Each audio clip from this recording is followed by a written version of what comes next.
Hello students, कैसे हैं आप सब।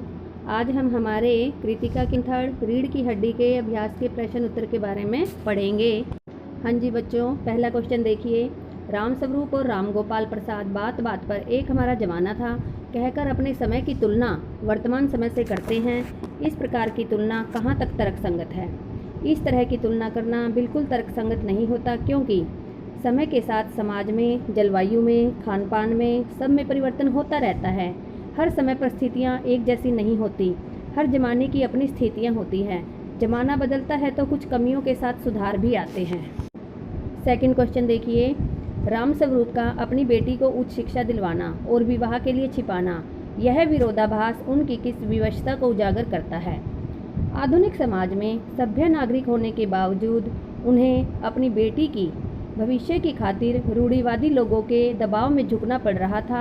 उपयुक्त बात उनकी इसी विवशता को उजागर करती है। थर्ड क्वेश्चन देखिए। अपनी बेटी का रिश्ता तय करने के लिए राम स्वरूप उमा से जिस प्रकार के व्यवहार की अपेक्षा कर रहे हैं, उचित क्यों नहीं है। अपनी बेटी का रिश्ता तय करने के लिए राम स्वरूप उमा से जिस प्रकार के व्यवहार की अपेक्षा कर रहे हैं, वह सरासर गलत है। एक तो वे अपनी पढ़ी लिखी लड़की को कम पढ़ा लिखा साबित कर रहे हैं और उसे सुंदरता को और बढ़ाने के लिए नकली प्रसाधन सामग्री का उपयोग करने के लिए भी कहते हैं, जो बिल्कुल अनुचित है। साथ ही वे यह भी चाहते हैं कि उमा वैसा ही आचरण करे जैसा लड़के वाले चाहते हैं, परंतु वे यह क्यों भूल रहे हैं कि जिस प्रकार लड़के की अपेक्षाएं होती हैं, ठीक उसी प्रकार लड़कियों की पसंद नापसंद का ख्याल भी हमें जरूर रखना चाहिए, क्योंकि आज समाज में लड़का और लड़की को समान दर्जा प्राप्त है। फोर्थ क्वेश्चन देखिए। गोपाल प्रसाद विवाह को बिजनेस मानते हैं और राम स्वरूप अपनी बेटी की उच्च शिक्षा छिपाते हैं। क्या आप मानते हैं कि दोनों ही समान रूप से अपराधी हैं? अपने विचार बताइए। मेरे विचार से दोनों ही समान रूप से अपराधी हैं। गोपाल प्रसाद विवाह जैसे पवित्र बंधन में भी बिजनेस खोज रहे हैं। वे इस तरह के आचरण से इस संबंध की मधुरता तथा संबंधों की गरिमा को भी कम कर रहे हैं। राम स्वरूप आधुनिक सोच वाले व्यक्ति होने के बावजूद कायरता का परिचय दे रहे हैं।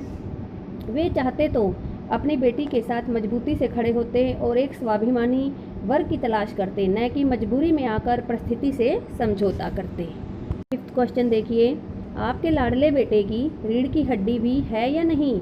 उमा इस कथन के माध्यम से शंकर की किन कमियों की ओर संकेत करना चाहती है। उमा गोपाल प्रसाद जी के विचारों से पहले ही खिन्न थी, अर्थात उदास थी, परंतु उनके द्वारा अनगिनत सवालों ने उसे क्रोधित कर दिया था। आखिर उसे अपनी चुप्पी को तोड़कर गोपाल प्रसाद को उनके पुत्र के विषय में अवगत कराना ही पड़ा। शंकर एक चरित्रहीन व्यक्ति था, जो हमेशा लड़कियों का पीछा करते हुए हॉस्टल तक पहुंच जाता था। इस कारण उसे शर्मिंदा भी होना पड़ा था। दूसरी तरफ उसकी पीठ की तरफ इशारा कर वह गोपाल जी को उनके लड़के के स्वास्थ्य की ओर संकेत करती है, जिसके कारण वह बीमार रहता है और सीधी तरह बैठ भी नहीं पाता। शंकर अपने पिता पर पूरी तरह आश्रित है। उसकी रीढ़ की हड्डी भी नहीं है, अर्थात उसकी अपनी कोई मर्जी नहीं है। सिक्स्थ क्वेश्चन देखिए। शंकर जैसे लड़के या उमा जैसी लड़की को कैसे व्यक्तित्व की जरूरत है? तर्क सहित बताइए। समाज में आज उमा जैसे व्यक्तित्व, स्पष्टवादिनी तथा उच्च चरित्र वाली लड़की की ही आवश्यकता है। ऐसी लड़कियां ही गोपाल प्रसाद जैसे दोहरी मानसिकता रखने वाले लालची और ढोंगी लोगों को सबक सिखा सकती है। ऐसी लड़कियों से ही समाज और देश प्रगति कर पाएगा, जो आत्मविश्वास से भरी हैं और निडर हैं। इसके विपरीत शंकर जैसे लड़के समाज के लिए निरुपयोगी हैं। शंकर जैसे व्यक्ति समाज को कोई दिशा नहीं प्रदान कर सकते। सेवंथ क्वेश्चन देखिए। रीढ़ की हड्डी शीर्षक की सार्थकता स्पष्ट कीजिए। यह शीर्षक एकांकी की भावना को व्यक्त करने के लिए बिल्कुल सही है। इस शीर्षक में समाज की सड़ी गली मानसिकता को व्यक्त किया गया है तथा उस पर प्रहार किया गया है, क्योंकि रीढ़ शरीर का मुख्य हिस्सा होता है। वही उसको सीधा रखने में मदद करता है। उसमें लचीलापन होता है, जो शरीर को मुड़ने, बैठने, झुकने, कूदने में मदद करता है। इस लचीलेपन के कारण ही शरीर हर कार्य करने में सक्षम है। व्यायाम के माध्यम से हम रीढ़ की हड्डी के लचीलेपन को बनाए रखते हैं। उसी तरह समय के अनुसार पुरानी रीतियों और परंपराओं का बदलना आवश्यक है। यह समय की मांग होती है। जब यह रीतियां या परंपराएं मनुष्य के हित के स्थान पर उसका अहित करने लगे तो वे विकार बन जाती हैं।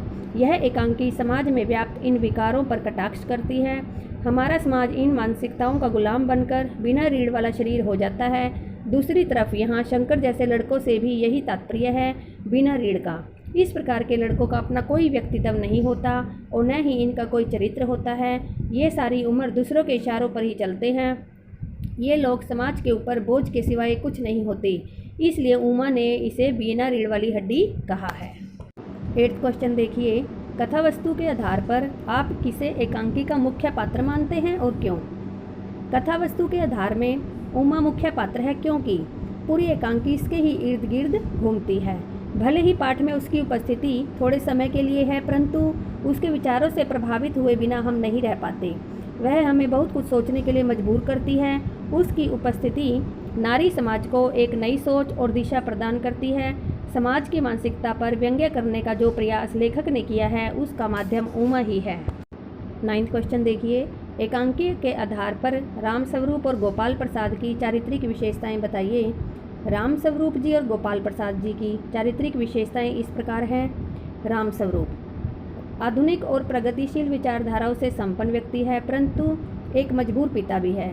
वे एक तरफ तो स्त्री शिक्षा के समर्थक हैं, परंतु बेटी के विवाह के समय यही शिक्षा वे छिपाने का प्रयास करते हैं, जिससे उनकी विवशता और कायरता झलकती है। राम गोपाल निहायती चालाक, बड़बोले, लालची और पढ़े लिखे होने के बावजूद स्त्री पुरुष की समानता में अविश्वास रखने वाले व्यक्ति के रूप में उभरते हैं।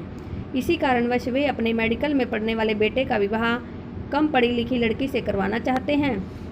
वे विवाह जैसे पवित्र रिश्ते को भी बिजनेस मानते हैं। इससे उनका लालची स्वभाव का पता चलता है। 10th क्वेश्चन देखिए, इस एकांकी का क्या उद्देश्य है? इस एकांकी का उद्देश्य है समाज में औरतों की दशा को सुधारना व उनको उनके अधिकारों के प्रति जागरूक कराना है। यह एकांकी उन लोगों की तरफ अंगुली उठाती है जो समाज में स्त्रियों को जानवरों या सामान से ज़्यादा कुछ भी नहीं समझते, जिनके लिए वह घर में सजाने से ज़्यादा कुछ नहीं है। यह एकांकी औरत को उसके व्यक्तित्व की रक्षा करने का संदेश भी देती है और कई सीमा तक इस उद्देश्य में सफल भी होती है। 11th क्वेश्चन देखिए, समाज में महिलाओं को उचित गरिमा दिलाने हेतु आप कौन कौन से प्रयास कर सकते हैं? समाज में महिलाओं को उचित गरिमा दिलाने के लिए हम निम्नलिखित प्रयास कर सकते हैं। उनकी शिक्षा के हेतु कार्य कर सकते हैं ताकि समाज में वह सर उठाकर अपना जीवन व्यतीत कर सके।